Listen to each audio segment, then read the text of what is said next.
go home. Good work.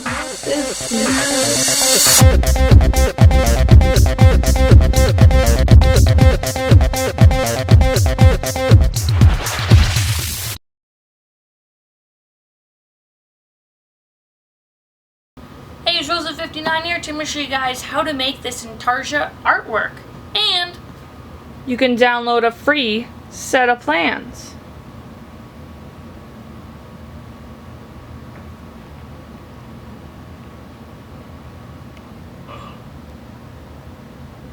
To start off, you want to go ahead and cut out your backing. And I cut out my plywood piece by 22 inches long by 17 inches wide. And it's about 3/16 thick. And I just went ahead and printed out 2 copies of the template and then just cut them out to give me a visual idea where everything is going to go. Now this part gets a little bit fun but tedious, I find, is going through all your scrap material and finding out with the picture what piece will fit right and what grain direction you want everything to go in as well. Once you figure out what piece you want to go with, for instance like this dove, I'm using box elder, so I just wrote on what I was using just because I do have a lot of pieces, so just to make sure that I remember to use what wood that I'm going with. For the grave I'm using cedar. I just used 3 scrap pieces that I had, glued them all together and cut them to the right length. Then once I had my template in correct position and lined up to the both ends, then I just added some carbon paper underneath and just took my pencil and then traced around everything.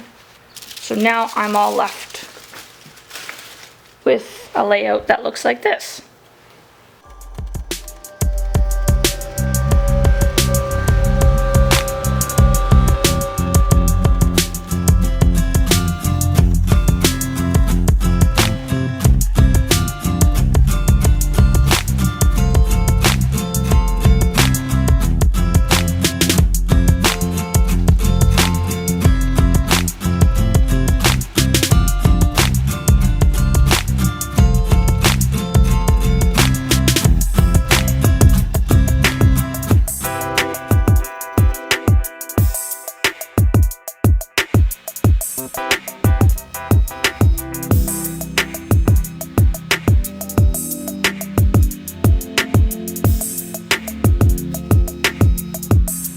This is what the cross looks like so far.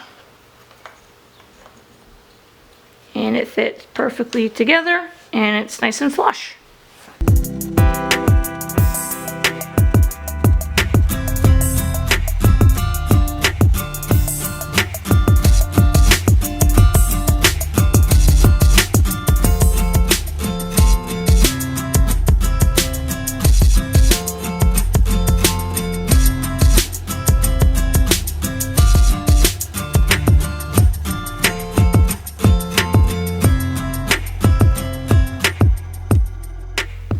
Once you have everything cut out, you have something that looks like this. And you may have to make some adjustments and cut some pieces smaller and stuff like that just to make things fit, and that's okay. And the next step is sanding, which as you can see here, the grave and some other pieces I have started to sand also as well. And I just added another piece for the stone here. I just glued up another piece and puttied some corners and stuff that didn't fit 100%. And I just thought it looked better with more of the 3D effect. It just seemed too flat to me. But those are some of the adjustments that you might go later on by putting shims underneath or making, for instance, for the sun pieces here, some are thick and some are small, and I think that would give it a nice look that when the sun's shining through the clouds, realistically, some areas are thick and some areas are thinner. So the next part is just all about sanding, and I'll show you some of the techniques that I found that worked for me.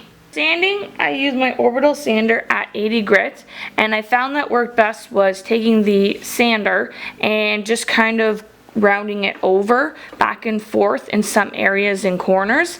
And then also I found to give it that stone, where stone is not 100% smooth, it's got some divots in. So I just took my sander on an angle and then just kind of held it as it was on and going back and forth in some areas to give it that divot.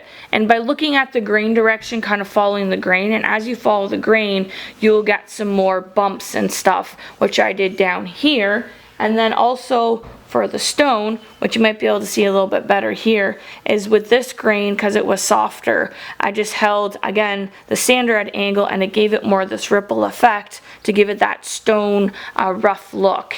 And then again by the sander to smooth out the edges, and then everything else now just becomes by using 80 grit, and then I want to finish everything off by 150 grit. For the cross, what I did was I glued it together, and I just held it by just with the number 6 screw, about 3/8 long. And then to round over the edges, I ended up just rolling up some 150 grit sandpaper, and then once it was rolled up, I just went on the edge and then sanded it back and forth just to get a nice round over edge to make everything all nice and smooth.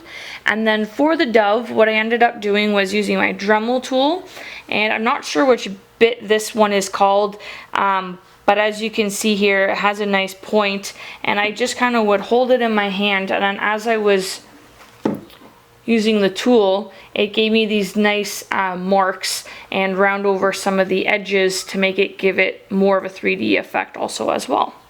For the cloud, on sanding it, I applied the same techniques that I did with the cross and also with the grave. To make the sun pieces, what I found that worked best for me is once I was happy and fully sanded, everything smooth with the cloud, I glued it down with regular wood glue, clamped it down overnight. That way then it was more stable.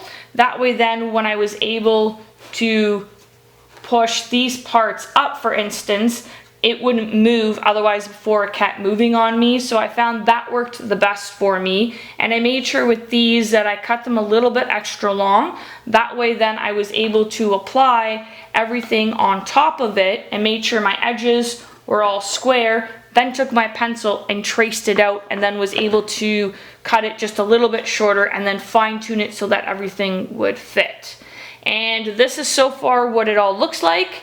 Everything is all finished and sanded to 150 grit, all nice and smooth. And just for the inside part here, I'm just using a piece of veneer.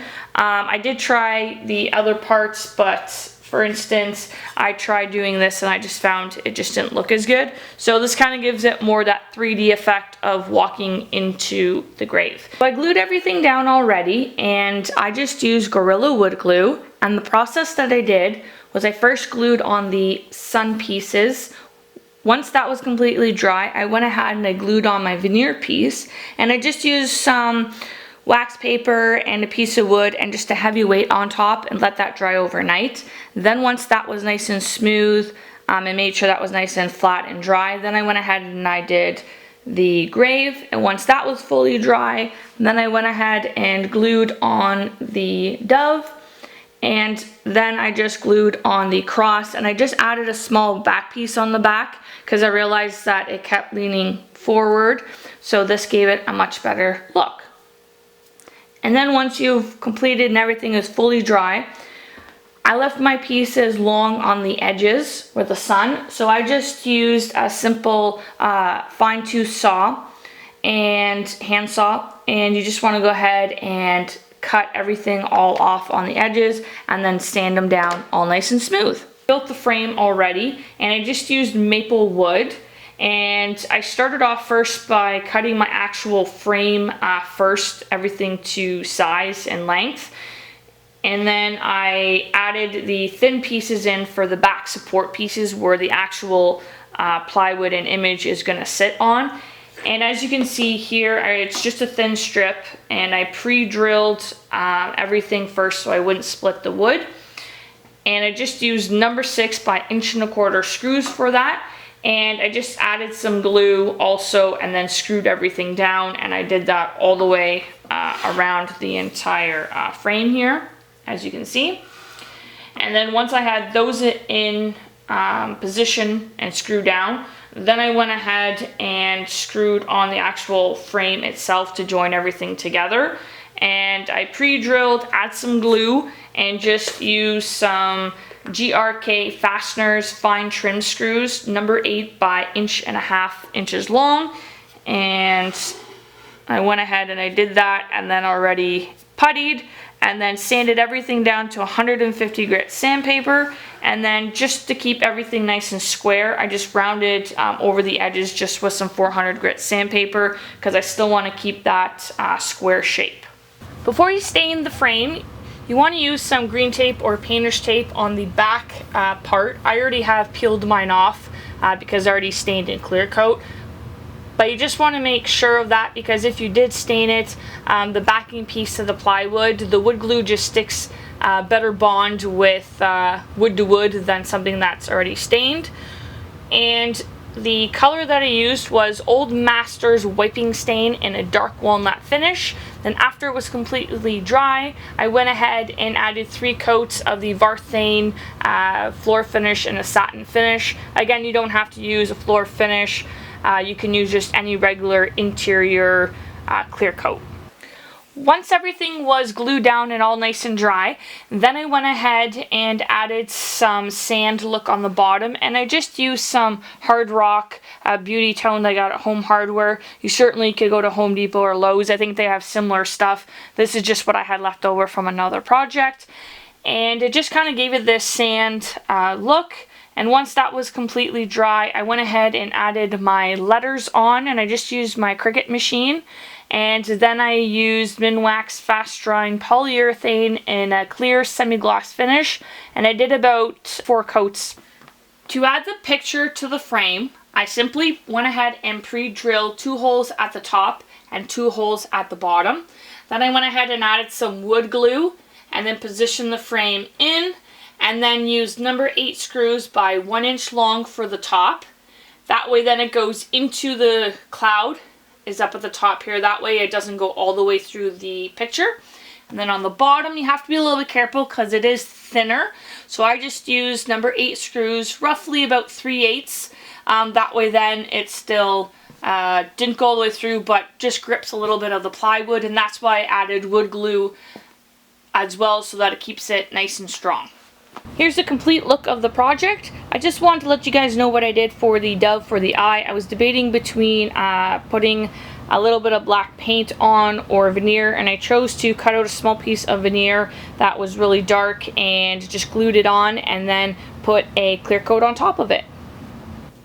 Thanks for stopping by my channel, and go to the video description link below for free plans. Don't forget to comment on this video. If you would like to see more of these videos, please subscribe to my channel.